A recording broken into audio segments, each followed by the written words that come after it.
사랑하는 성도 여러분, 안녕하십니까? 오늘은 사무엘하 24장 1절부터 25절의 말씀을 통해서 겸손해야 할 성도라는 제목으로 말씀을 함께 나누도록 하겠습니다. 성도에게 있어서 겸손은 생명과도 같습니다. 겸손을 버리고 교만해질 때 하나님의 진노를 당하기 때문입니다. 잠언 16장 18절을 보면 교만은 패망의 선봉이요 거만한 마음은 넘어짐의 앞잡이라고 했습니다. 야고보 4장 6절에서는 하나님이 교만한 자를 물리치시고 겸손한 자에게 은혜를 주신다고 하셨습니다. 또 베드로전서 5장 5절의 말씀에도 하나님은 교만한 자를 대적하시되 겸손한 자에게 은혜를 주신다고 말씀하셨습니다. 오늘 본문을 보면 이스라엘 왕 다윗에 관한 이야기가 나옵니다. 그는 어릴 적 양을 치는 소년이었지만 겸손히 하나님을 의지함으로 하나님께서는 그를 이스라엘의 왕이 되게 하셨습니다. 그는 왕이 된 후에도 늘 겸손하여 하나님을 의지함으로 사무엘하 7장 9절을 보면 하나님께서 그에게 은혜를 주셔서 그를 위대한 자로 만들어 주셨습니다. 그때부터 그는 어디로 가든지 백전백승의 위대한 왕이 되어 그의 명성이 오늘까지 이어져 오고 있습니다. 그런데 오늘 본문을 보면은 그가 왕이 되어 큰 실수를 범한 내용이 기록되어 있습니다. 다윗의 생애 가운데에 크게 두 번의 실수를 저지르게 되었는데 한 번은 밧세바를 범한 사건입니다. 또 하나는 오늘 본문에 기록된 인구조사를 한 사건입니다. 우리가 생각하기에 인구조사를 한 것이 왜 그렇게 큰 잘못이냐고 의문을 가질 수도 있는데 그 이유는 그가 하나님을 의지하는 마음에서 점점 멀어지고 자신의 세를 과시하고자 하는 마음을 가졌던 것으로 보입니다. 하나님께서는 그러한 그가 겸손해지기를 기다렸으나 그가 돌이키지 않자 그를 징계하시기로 작정하셨고 그가 돌이키지 않으므로 그가 다스리는 이스라엘 백성 7만 명을 죽이셨습니다. 정말 그에게는 너무나도 큰 고통이요 말할 수 없는 괴로움이 아닐 수 없었습니다.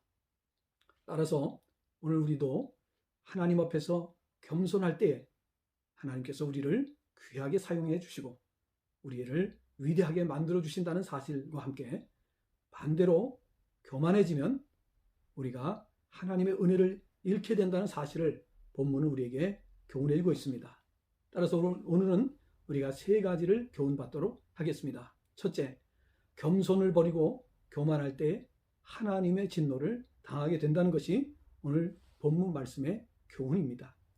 1절부터 9절과 역대상 21장 1절부터 6절 말씀을 보면 다윗이 겸손할 때 하나님께서 양치기인 그를 왕으로 세워주셨습니다. 그러나 그가 다스리는 나라가 부강해지자 점점 교만해져서 하나님보다 세상을 더 의지하려는 어리석음에 빠지기도 했습니다. 그러자 하나님께서는 그를 사랑하셨기 때문에 그가 더 이상 불행으로 빠지는 것을 보실 수 없어서 그로 하여금 깨닫도록 하시기 위해서 징계를 하시기로 작정을 하신 것입니다. 하나님께서는 다윗이 다스리는 나라 이스라엘을 징계하시기로 작정을 하시고 사탄으로 하여금 다윗 왕을 격동시키도록 하셨습니다. 성도가 죄를 범하면 하나님께서는 악한 사탄을 징계의 도구로 사용하신다는 사실을 본문은 우리에게 깨닫게 해주고 있습니다. 두 번째로 겸손해야 언제라도 잘못해서 돌이킬 수 있다는 사실 때문에 우리는 항상 겸손해야 한다는 것입니다. 10절부터 17절과 역대상 21장 7절부터 17절을 보면 다윗이 백성을 조사한 후에 마음에 자책하고 하나님께 범죄하였음을 고백하고 죄를 사해 주실 것을 간구했습니다.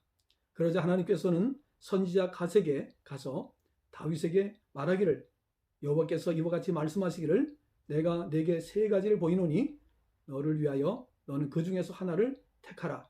내가 그것을 네게 행하리라 말씀하셨습니다. 첫째는 7년 기근, 둘째는 왕이 원수들에게 쫓겨 석 달 동안 도망치는 것, 셋째는 왕의 땅에 사흘 동안 전염병이 있을 것, 이 세 가지였습니다. 이때 다윗은 내가 고통 중에 있도다. 청하건대 여호와께서는 긍휼이 크시니 우리가 여호와의 손에 빠지고 사람의 손에 빠지지 아니하기를 원하노라고 했습니다. 이에 여호와께서는 그 아침부터 정해진 때까지 전염병을 이스라엘에게 내리셔서 7만 명이 죽는 대참사가 일어나고 말았습니다. 이때 다윗은 자신 때문에 백성들이 고통 중에 죽어가는 것을 차마 볼 수 없어서 백성을 치는 천사를 보고 하나님께 아뢰기를 나는 범죄하였고 악을 행하였거니와 이 약물이는 무엇을 행하였나이까? 청하건대 주는 손으로 나와 내 아버지의 집을 치소서라고 호소를 하였습니다.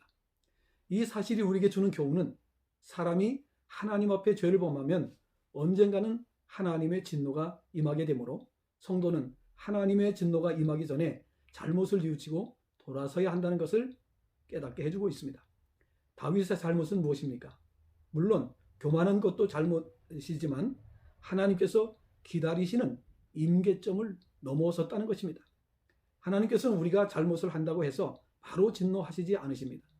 출애굽기 34장 6절 7절을 보면 하나님은 자비롭고 은혜롭고 노하기를 더디하고 인자와 진실이 많으신 분으로서 인자를 천대까지 베푸시는 분이라고 하셨기 때문입니다.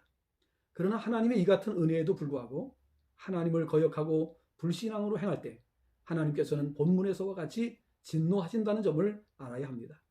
이는 앞에서도 말씀드린 대로 더 큰 불행에 빠지지 않게 하시는 하나님의 자비하심과 사랑 때문임을 알아야 합니다. 셋째, 겸손해야 진노 중에라도 하나님을 섬길 수 있기 때문입니다. 18절부터 25절 그리고 역대상 21장 18절부터 30절을 보면 다윗은 하나님의 진노로 하루에 7만 명의 백성을 잃고 큰 슬픔에 빠진 상태에서도 눈물을 머금고 하나님께서 선지자 갓을 통하여 말씀하신 대로 여호와께 제단을 쌓기 위하여 여부스 사람 아라우나의 타작마당으로 나가는 것을 볼 수가 있습니다. 아라우나는 다윗왕을 보자 어찌하여 내 주 왕께서 종에게 임하시나이까? 라고 물었습니다. 그러자 다윗왕은 내게서 타작마당을 사서 여호와께 제단을 쌓아 백성에게 내리는 재앙을 그치게 하려 함이라고 하였습니다. 그 말을 들은 아라우나는 내 주 왕은 좋게 여기시는 대로 취하여 드리소서. 번제에 대하여는 소가 있고 뗄나무에 대하여는 마당질하는 도구와 소의 멍에가 있나이다. 왕이여 이것을 다 왕께 드리나이다. 왕의 하나님 여호와께서 왕을 기쁘게 받으시기를 원하나이다 라고 말하였습니다. 그러자 다윗왕은 아라우나에게 그렇지 아니하다. 내가 값을 주고 내게서 살이라. 값 없이는 내 하나님 여호와께 번제를 드리지 아니하리라 하고 다윗왕이 은 50세겔로 타작마당과 소를 사서 여호와를 위하여 제단을 쌓고 번제와 화목제를 드렸더니 여호와께서 그 땅을 위한 기도를 들으심에 이스라엘에 내리는 재앙이 그치게 되었다고 말씀합니다. 성도는 하나님의 진노가 임하기 전에 죄에서 떠나야 합니다. 혹 영적으로 민감하지 못하여 깨닫지 못하는 중에 진노를 당했다면 신속히 깨닫고 죄에서 돌이켜야 더 큰 진노를 면할 수가 있기 때문입니다. 중요한 것은 성도는 하나님의 인내의 임계점을 놓치지 않는 것입니다. 혹 임계점을 넘어 하나님의 진노가 임하는 것을 깨달았다면 즉시 회개함으로 진노를 멈추도록 해야 할 것입니다. 이스라엘의 통수권자인 다윗의 교만, 죄가 7만 명이나 되는 아까운 목숨을 잃게 된 점을 기억할 때 악은 어떤 모양이라도 버리라는 데살로니가전서 5장 22절의 말씀과 같이 죄를 멀리하는 성도가 되시길 바랍니다. 죄는 개인과 가정과 가문과 국가를 불행하게 합니다. 죄를 떠나지 않는 한 하나님의 진노는 멈추지를 않는다는 것이 성경의 엄중한 교훈입니다. 그러므로 성도는 죄를 멀리해야 합니다. 설령 죄로 인하여 하나님께 매를 맞더라도 하나님 전으로 가까이 나가야 합니다. 예배로 가까이 나가야 합니다. 그것이 살 길이기 때문입니다. 기도하겠습니다. 사랑이 많으신 하나님 아버지 감사합니다. 하나님께서는 우리에게 모든 것을 주셨습니다. 생명을 주셨고 또 우리가 이 땅에 살아가는 동안에 모든 필요한 것들을 은혜로 공급해 주심을 믿습니다.